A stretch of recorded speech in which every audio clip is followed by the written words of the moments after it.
I recently read a story on Forbes that shocked me.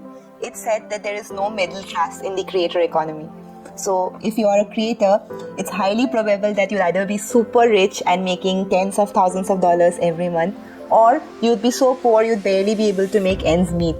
This is shocking and saddening, but if you know this information and if you have the right skills, then you can bring yourself from point B to point A. That is, from being a broke writer to being a super rich writer. Hello everyone, my name is Anansha Alamyan and I have been a full-time writer for over 2 years now.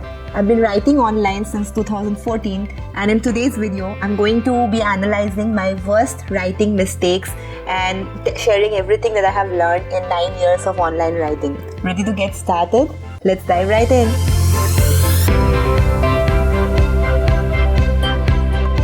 The first biggest mistake I made was not publishing with an end goal in mind. I began my writing journey on Quora back when I was in college, and I just kept writing random answers and random posts without having any end goal in mind. It might not sound very harmful, but let me tell you a story.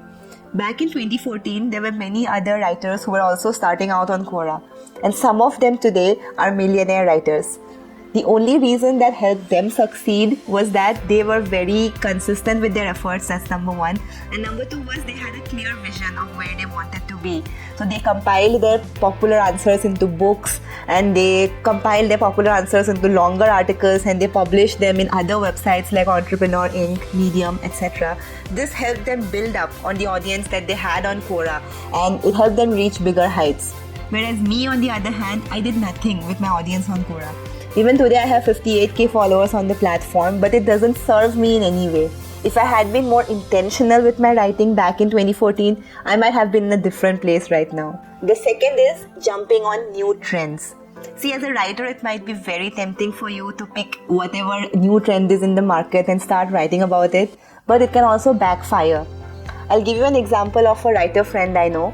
This writer friend started talking about NFTs and Web3 when it became a huge rage in 2022.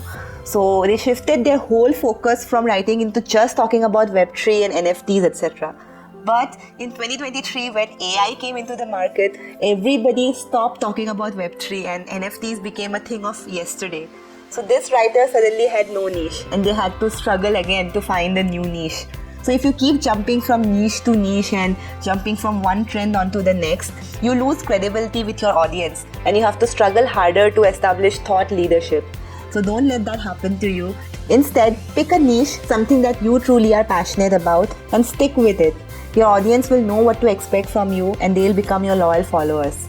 The third mistake that I made was I did not consider the kind of long-term impact my words might have on my career. There was a time when I used to write a lot about politics, and I used to write about polarizing, controversial opinions. But the issue with this is my niche, the niche that I am trying to stick with, is self-improvement in general.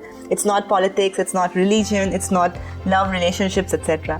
So if I pick very polarizing topics, very controversial opinions, I run the risk of polarizing my audience, of alienating my audience who think in some other terms. And I don't want that to happen.